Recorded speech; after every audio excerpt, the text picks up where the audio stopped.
अस्सलाम वालेकुम नाजरीन, मैं हूँ आपकी सहेली, आपकी दोस्त हिना जुनेजो और आज दोबारा से आपके साथ मौजूद हूँ आपकी खिदमत में एक नए और बहुत ही दिलचस्प प्रोग्राम के साथ। आज हमारे साथ जो गेस्ट स्पीकर मौजूद हैं उनका नाम डियाना है और वो एक क्लिनिकल साइकोथेरेपिस्ट हैं। तो चलें उन्हीं की ज़बानी सुनते हैं कि उन्होंने किस तरह से इस्लाम को ढूंढा या कि इस्लाम ने उनको ढूंढा। So let's get to hear the story of Sister Diana in her own words about her conversion to Islam, inshallah. Assalamu alaikum, Sister Diana. How are you? Walaikum salam. Alhamdulillah, very well. How are you? Alhamdulillah, very well. And Jazakallah khair for joining me on my program today.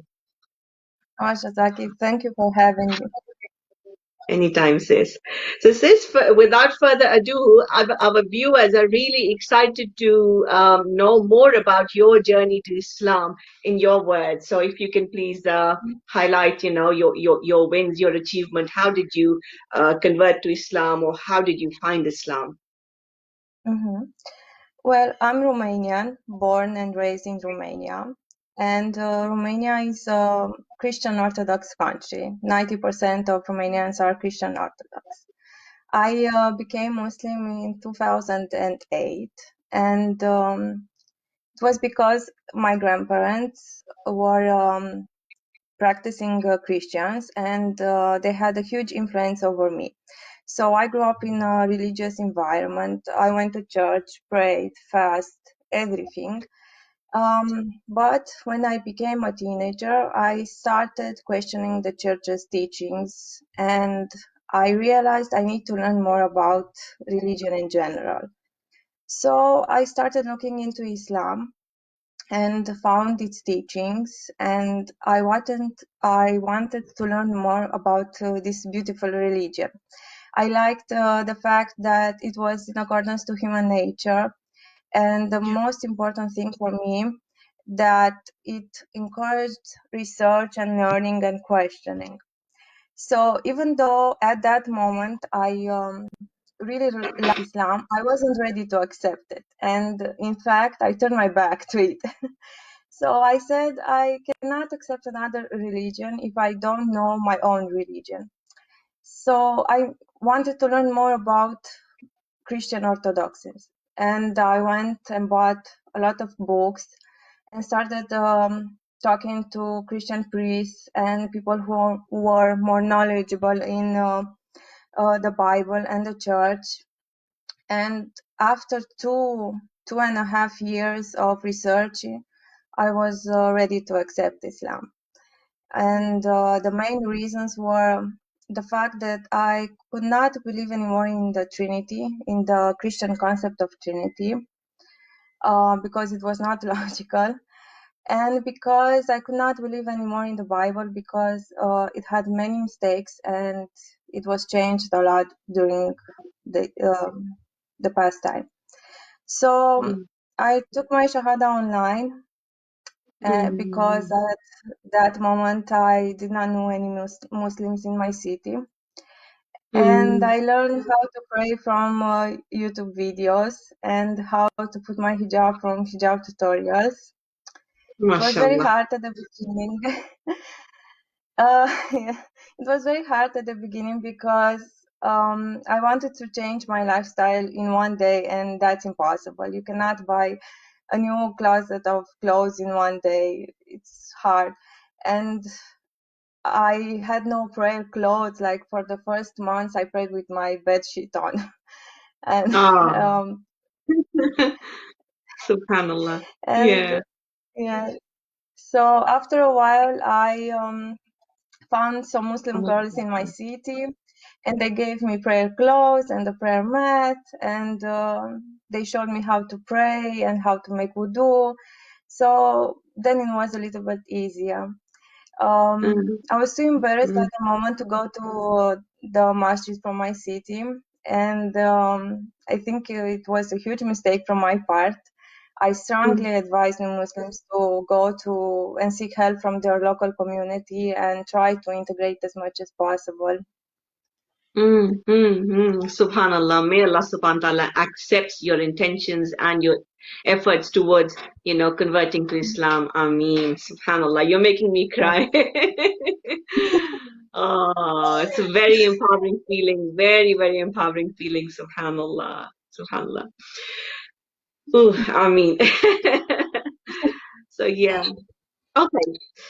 Right. No crying. It's a moment of joy. Alhamdulillah. Of And joy, yeah. exactly, yes. Out of joy. So, sis, subhanallah, you mentioned about your journey and then how slowly, steadily you made pace, and and then alhamdulillah, eventually you were able to embrace this all the way out. So, whilst you were on this journey of converting, and after you had converted, what was your relationship like with your family? Did you face any challenges from them? Well, at the beginning for my family, it was very hard. They were shocked of my decision because they had no idea of it. And partially that's my fault because I never talked with them about my journey into religion and into Islam. I just went to them and I told them, this is my decision. If you accept it, fine. If not, fine. I was way too young to know how to deal with such a huge moment in my life. And I know now, as a grown up adult, that it would have been better if I would have communicated with them and that if I would have talked with them and explained them everything that I was going through. And I think a reason why so many families are so resilient to accept Islam is because their children don't communicate with the parents. They don't tell them. There's so much misinformation and fear of Islam around us. I think it's very important to talk and explain what it is, what it entails, what is expected from you, how it's going to change your life. And Yeah. especially in my country and in the other Balkan countries, people are more resilient to Islam because, well, half of Romania was under Ottoman Empire rule. And for Romanians, the Christian faith is not only a religion, it's a national identity. So when a person changes his religion, it's seen as a treason because you betrayed your country. Um, so that is particular in this area of Europe. People are not resilient to Islam because of the terrorist attacks which happened in our century, but because of the Ottoman Empire rule. So I think communication is key in something like this. It's very important, and I've seen cases of revert Muslims whom their families have accepted their decision and they were supportive and very nice, but that's because the children talked with their parents. Right. So you're saying that communication is critical. Whenever you're going through a Yeah. process of change, you need to keep your family updated so that the transition for them, the level of acceptance becomes smooth from them, for them, inshallah. Yeah, you're right. I agree with that. So since you've pursued a career in clinical psychotherapy, so how Mhm. has that helped you become more self-aware and resilient? And how has that benefited those around you? Mhm. Well, I chose to pursue a career in mental health and in particular psychotherapy after struggling with depression and anxiety. Because Mm, after my Shahada, after some year or something, I got married, and soon afterwards, my parents got divorced. And mm-hmm, that was really hard on me, hmm. especially because I blame myself a lot. And I think this is something that many children do. They blame themselves for the divorce of their parents. So I started having panic attacks and anxiety. But at that moment, I did not know what they were. And I also had to be there for my mom, who was as well affected by this divorce. Mm, And the breaking point came later as well because I also got divorced. So there were two divorces in a very short time, and soon I became depressed. I stopped going out. I stopped seeing my friends. I stayed more inside. Everything became a burden. Taking a shower, washing the dishes, getting dressed. Like a good day was one in which I showered and I got dressed into clean clothes. And at the same time, I was having health issues with my thyroid, and I gained more than 20 kilos, and I was in and out of doctors. Allah. So one of my friends saw me and advised me to go and see a psychiatrist. And the psychiatrist recommended that besides the medicine that she prescribed me, that I should also see a psychotherapist. And after going for a while into psychotherapy, I decided I want to do the same. I decided I wanted to study psychology and work as a psychotherapist because I saw how important mental health is for a person's life. Because you're struggling with something like depression, your whole life is affected. You cannot work, you cannot study, everything becomes a burden. And in the same time, I discovered so many people were suffering from this. And the stigma associated with mental health is so huge, and in our community as well. At that time, I wasn't only struggling with depression, I was also struggling with the stigma from the others, because many Muslims told me, you're depressed because you have low faith, because you're not praying, you need to pray more, you're a bad Muslim. And that, being already depressed, already going through so much in my life, that was extremely hard, extremely hard. So I had to challenge these ideas and thoughts, and it took me some time, but I discovered that this was only the stigma associated with mental health, because like me, like I didn't know so much about it. So many people are in the same. They don't have much information, and one of my goal is to educate people about mental health and the importance of mental health. Oh, Subhanallah. Again, may Allah subhanahu wa ta'ala accepts your intentions. Ameen, ameen, ameen, ameen. Beautiful story, sis. Subhanallah.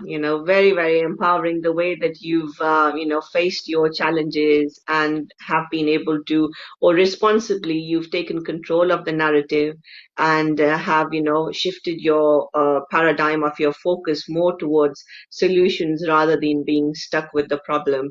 And no doubt Allah subhanahu wa ta'ala, has been making your journey easy for you all along. As he's always said, that after hardship comes ease. And even before that, he's already mentioned that, I'm not going to try and test you more than what you can take. And after hardship comes ease, subhanAllah. So both the promises are there. So it's really for a believer, to have complete faith and see it through, wait for the, as they say, the light at the end of the tunnel. As we know, we're Muslims, that Allah subhanahu wa ta'ala is not going to leave us alone. And it's your faith really that has brought you so far. Alhamdulillah. Okay, sis. So now you mentioned about the, trauma and the impact of it on your mental health when your parents went through a divorce. So did that trauma, in some shape or form, influence or shape your personality growing older? What was your age, sorry, if you don't mind me asking, when your parents went through a divorce? 21 or 22. Okay, so still a young adult. Okay, subhanAllah. Yeah. So did it impact? Yeah, it did. Okay, right. So I'm interested, to know now at this point, if you can explain a bit more about transactional analysis. And then, in the light of transactional analysis, if the parent ego, the child ego, as well as the adult ego kicked in when you got done and dusted with your, first relationship. So, if you can throw some light on that, because I can see a connection there. And again, correct me if I'm wrong. No, you are right.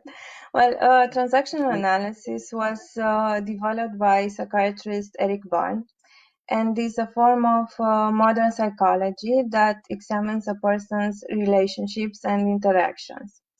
So Berne took inspiration from Sigmund Freud's theories of personality and combined them with his own observations of human interaction.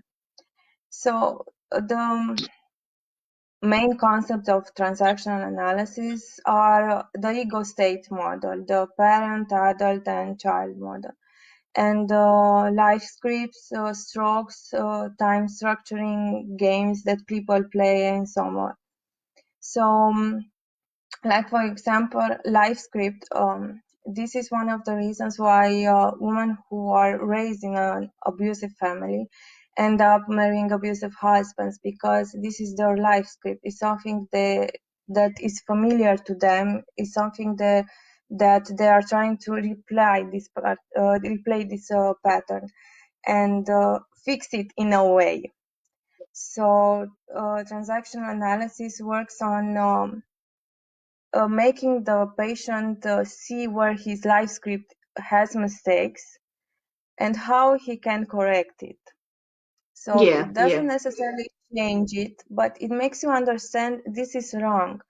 This is not okay. I have to do this to make it better. And it teaches skills to make it better. Yeah, so essentially what happens there is that they're exhibiting or demonstrating their learned behavior.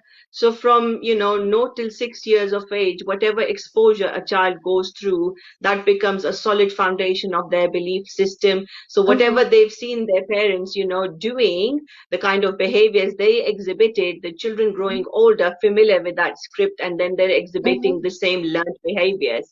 Hence the reason, people coming from an abusive background end up marrying another abuser, and they think that, oh, this person knows me very well. So inshallah नाज़रीन सलाह के लिए break लेते हैं, मिलते हैं दोबारा से, इसी ही पॉइंट के ऊपर कंटिन्यू करेंगी अपनी कन्वर्सेशन थोड़ी से मिनटों के बाद इंशाल्लाह.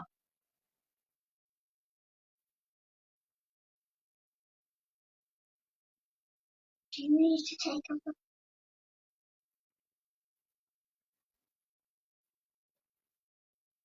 से दब रही है उम्मत रसूल की,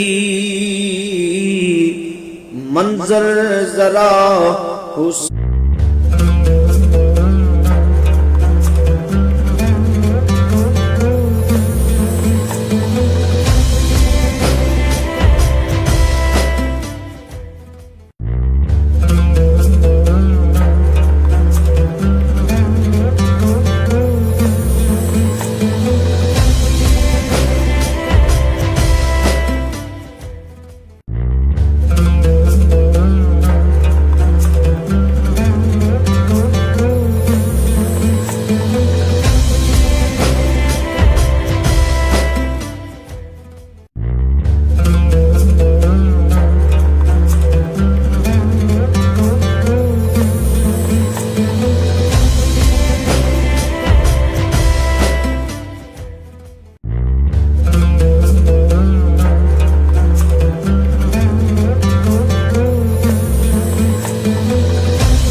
जी नाजरीन, तो ब्रेक लेने से पहले हम बात कर रहे थे ट्रांजैक्शनल एनालिसिस के हवाले से, और इसमें जो है वो आपको बताती चलूं कि जो हमारी नफ्स है, जो ईगो है, इसका बहुत बड़ा जो है वो अमल और दखल है।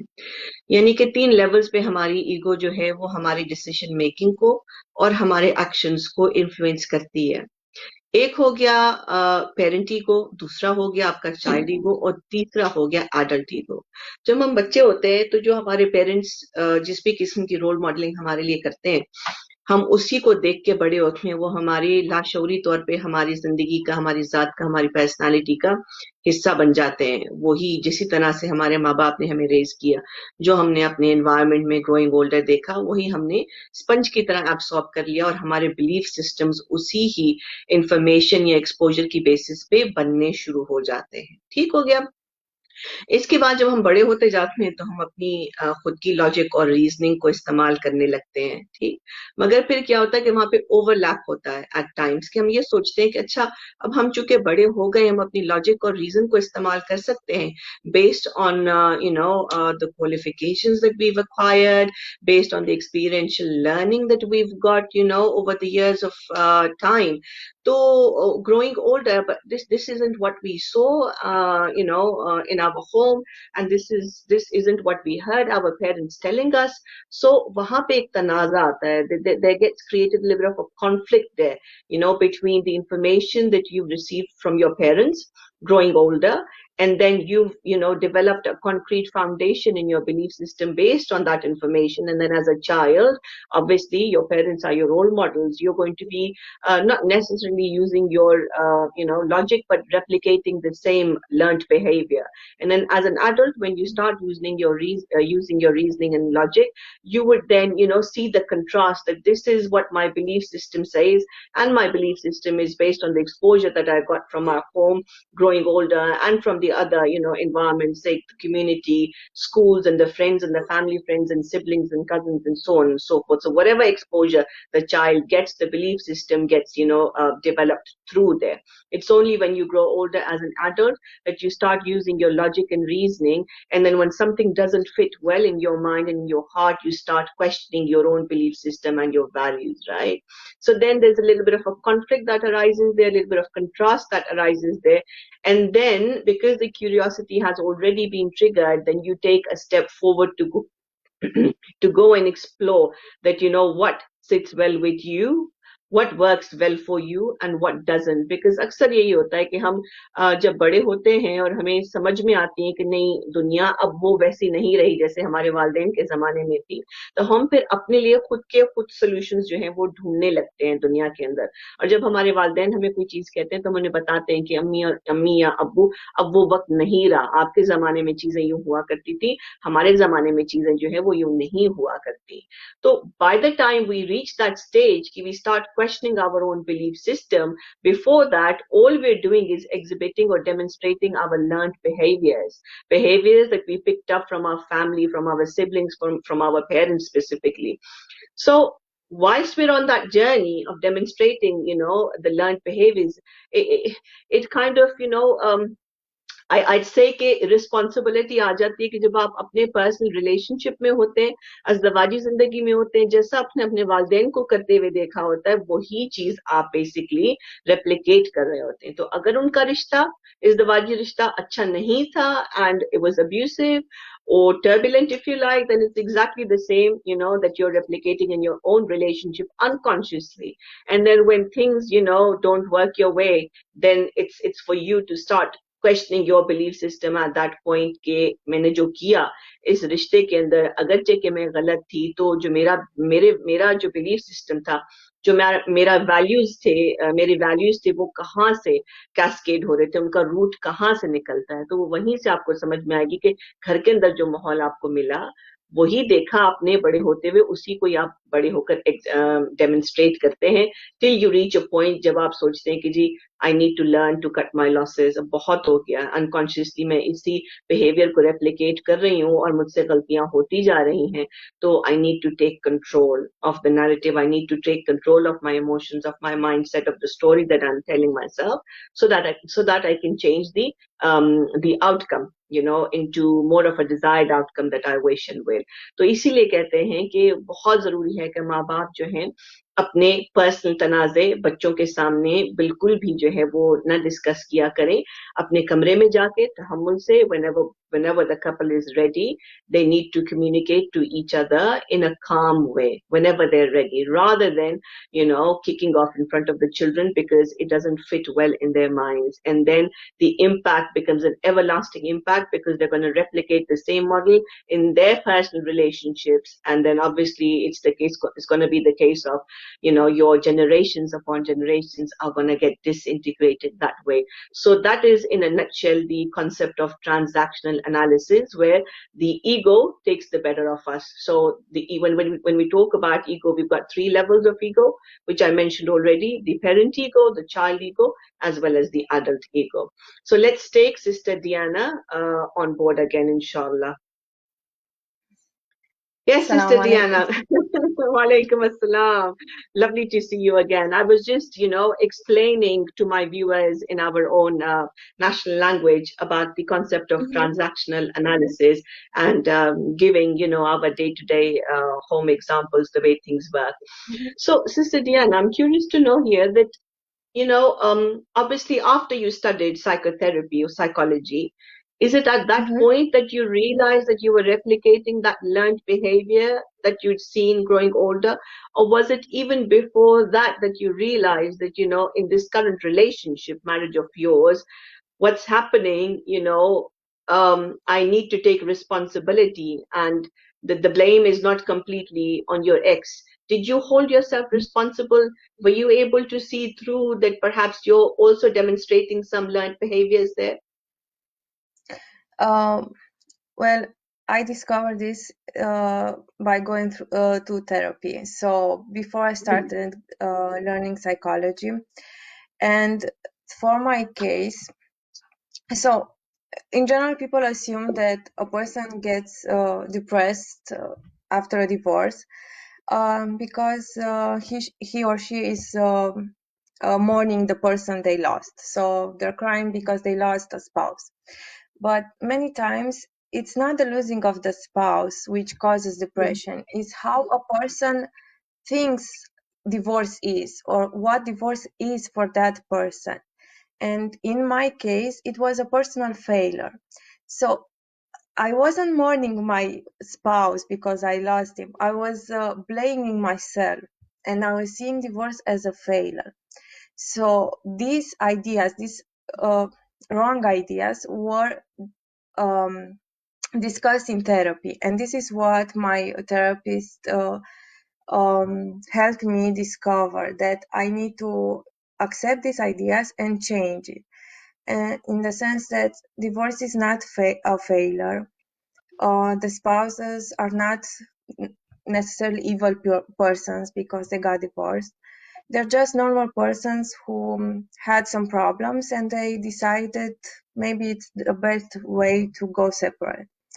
So in psychotherapy, this is what a psychotherapist does, helps the client understand what negative thoughts or what thoughts they have about a certain behavior or something that took place in their life, and helps them see it in another way. Subhanallah. Yeah, Yes, Subhanallah. there is an internet meme that goes around that says, it's not the thing that happens to you, it's the way you react to that thing. So in the same way, it's how we react, how we see that thing. Yeah, absolutely. And I think it's also the case of, the attachment theory comes into play over there Yes, as well, that you attach your yes. self-worth with that person or with that, circumstance. That's your mental conditioning, that if you lose, then that means that your self-worth is lost. And the fact that, your self-acceptance goes downhill as well. So yeah, subhanAllah, I can absolutely relate to that. Wow. So sis, then, which tools later on when you qualified and you understood this whole mechanism of how it works, which tools did you use to combat your circumstances, and then move on in another blissful relationship? Because Alhamdulillah, you got remarried. Allah subhanahu wa ta'ala gave you an Mhm. opportunity to move on, just like myself, Alhamdulillah. So what was the gap? Yeah, that's an interesting one. What was the gap between the first relationship coming to an end and a new relationship and the start of a new relationship? So I'm trying to see whether you had given yourself sufficient time to recover and heal and understand your previous, replicated behavior or learned behavior before you moved on into the new relationship. So the gap between the first relationship and the beginning of the next relationship, and then the tools that you used, to move on into a more beautiful, blissful relationships, please. Mm-hmm. So, it was some time. I was very afraid at the beginning to start a new relationship. So Mm, all my friends were suggesting and encouraging me to find a new relationship, but I was extremely afraid. So I wasn't ready. And another issue for living in a non-Muslim country was that the Muslim population, so the Muslim community, is not big, it's very small. So there are not a lot of men and there are not a lot of women to choose from. So many of the people who were suggested to me were online, and I was extremely afraid, even more afraid of this, of the online environment. So no, I said, no, I'm not going to do this until I am ready. And I know it's a cliche and everybody says after a breakup just to invest time in yourself and find yourself again.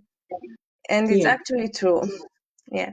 yeah, So I absolutely. think the healthiest way and the sane thing to do after a divorce is to take some time and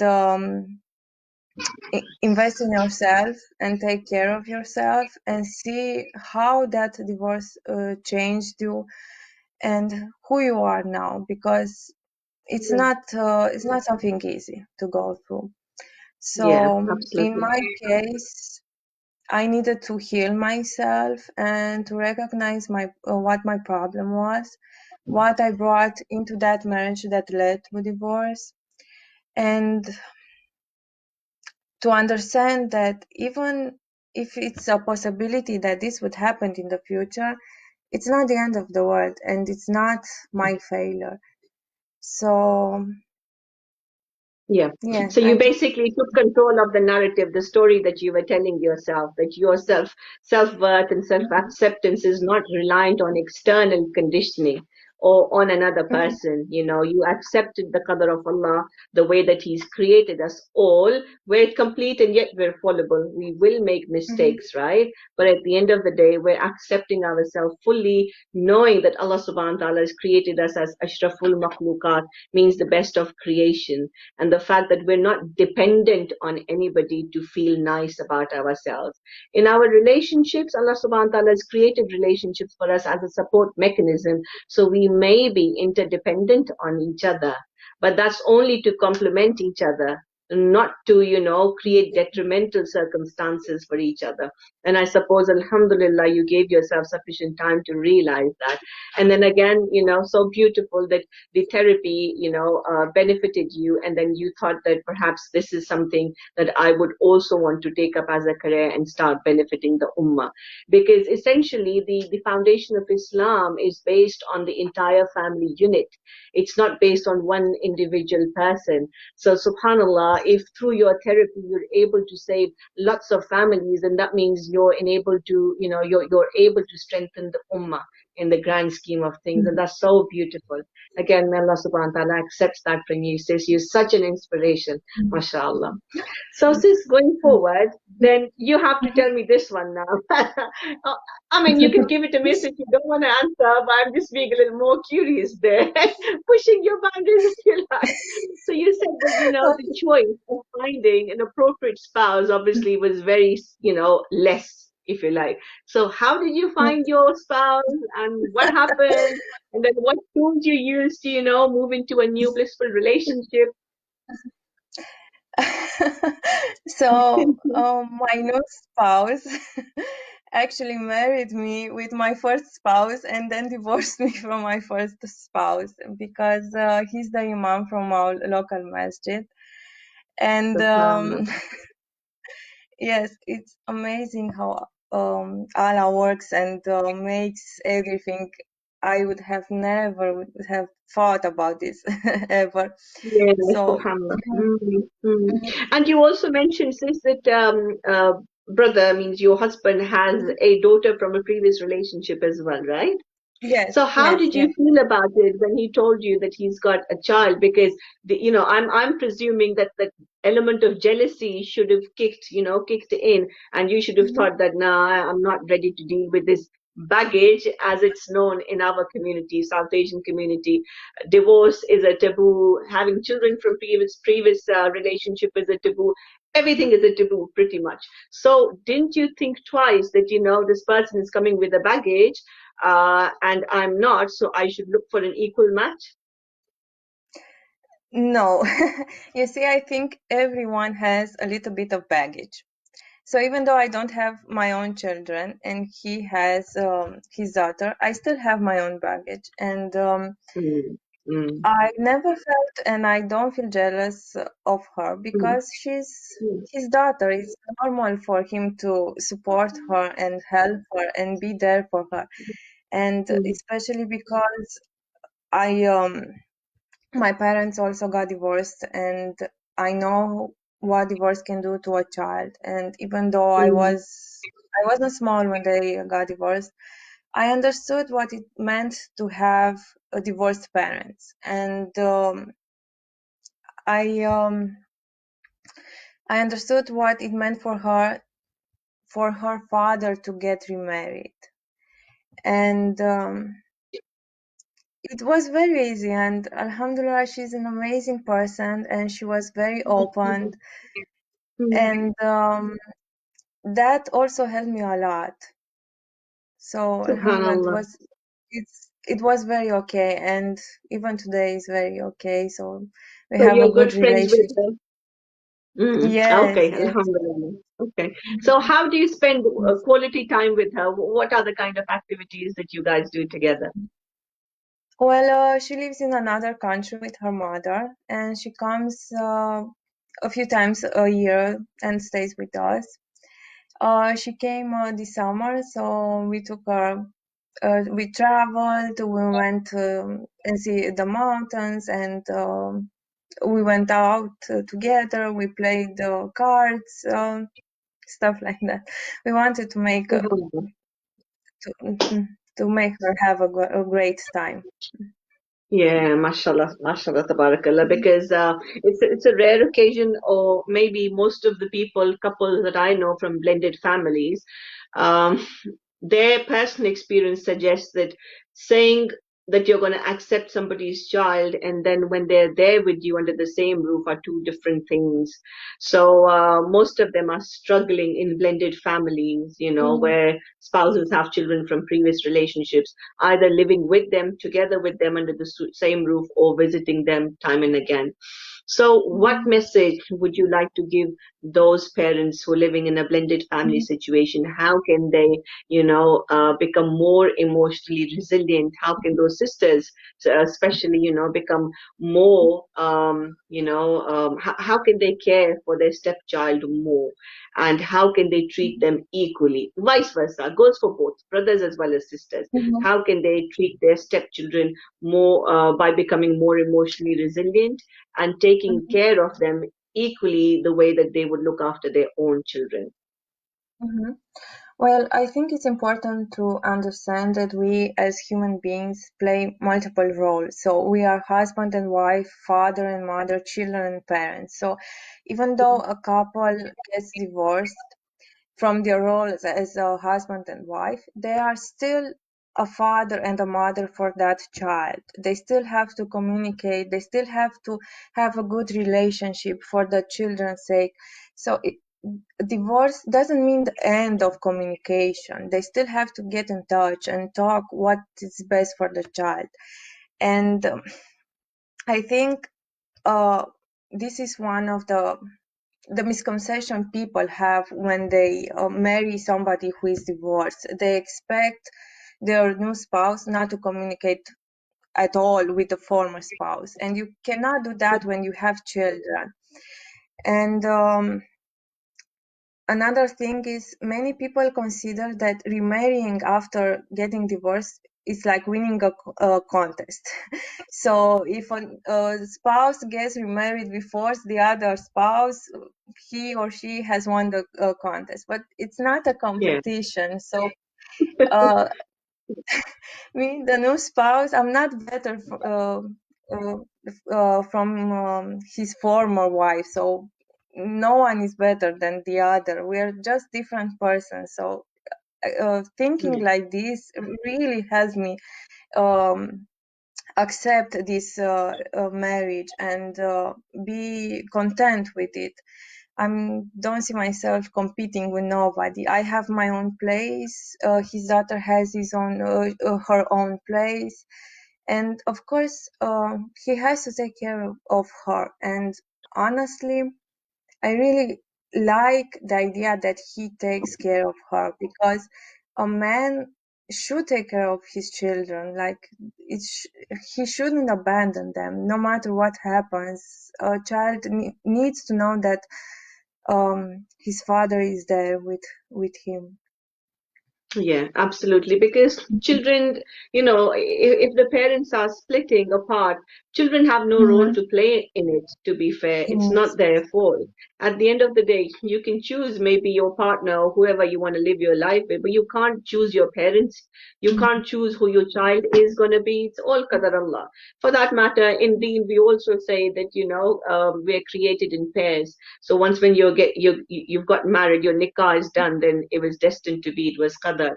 So it's one of those things that you need to understand that, don't mix the doing with the doer.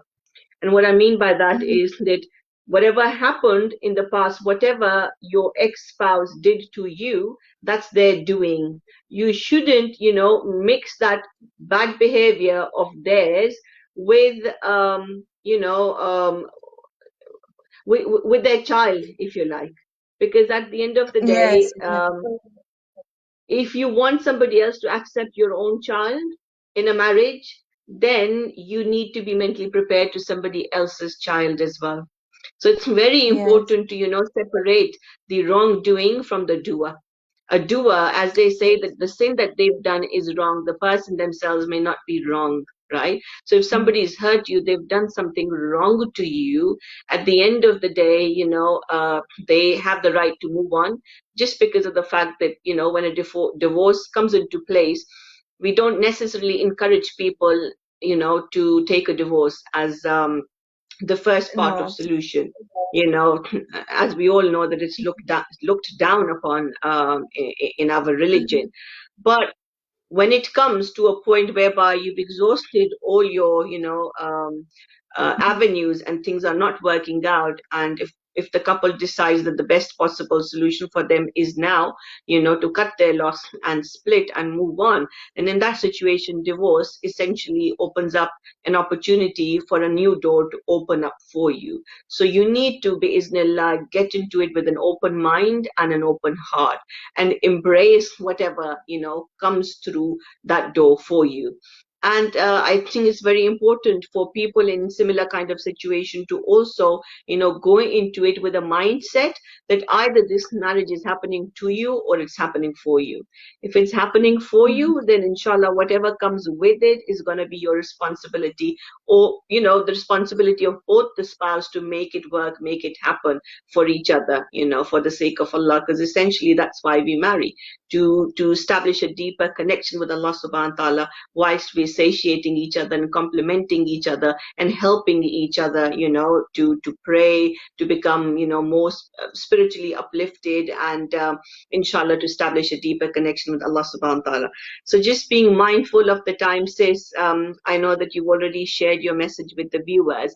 Is there anything else that you would like to, share with them with your own personal experience when the previous relationship didn't work? Is there something that you did and you would like to tell your, our viewers that this is something that they should avoid if they are in a turbulent relationship? Because what happens when you're in a messy situation, emotions take over your mind and you can't think through. So would you, like to share some strategy with them that when emotions ride their mind and they can't think through, then this is the strategy that they should use in order for them to get more clarity, rather than so a proactive strategy rather than a reactive strategy.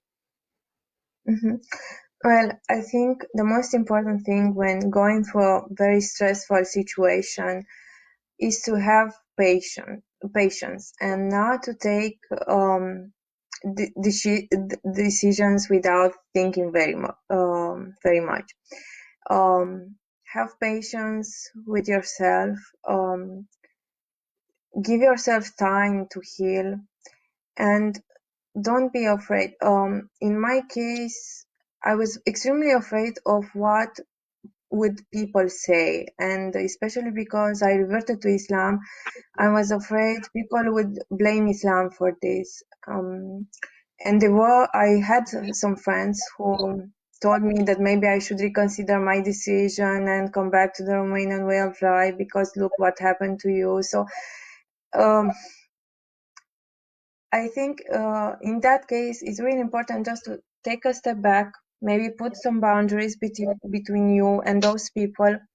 Give yourself time, have patience with you, and in time, things will start looking a little bit more clearer, and you will see things in a different way. And also, not to be embarrassed to seek help. So if somebody is facing with anxiety or depression or insomnia, seek help.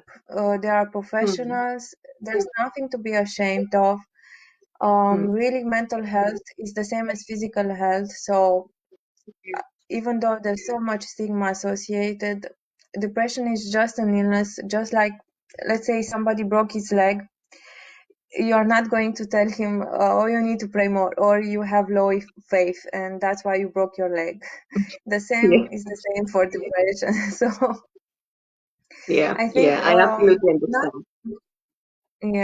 So not to be embarrassed, recognize that this is the problem, see what you can do to help yourself with that problem, see what professionals you have around yourself, and don't be afraid to put boundaries between you and the people who hurt you. So after my divorce, I lost many friends because they were accusing me for my depression. So I had to step back and set boundaries and stop talking with them. And eventually they understood their mistakes. So, Alhamdulillah. Yes, that was a very important message, is to, set healthy emotional boundaries, and that they're very important specifically, in your personal relationships as much as they're important in your professional relationships. So hopefully the information that Sister Diana has shared with you all is going to be beneficial for you. Inshallah, I'll see you next week, same time, same day, with our program Saheli with Hina. Until then, take good care. Allah Hafiz.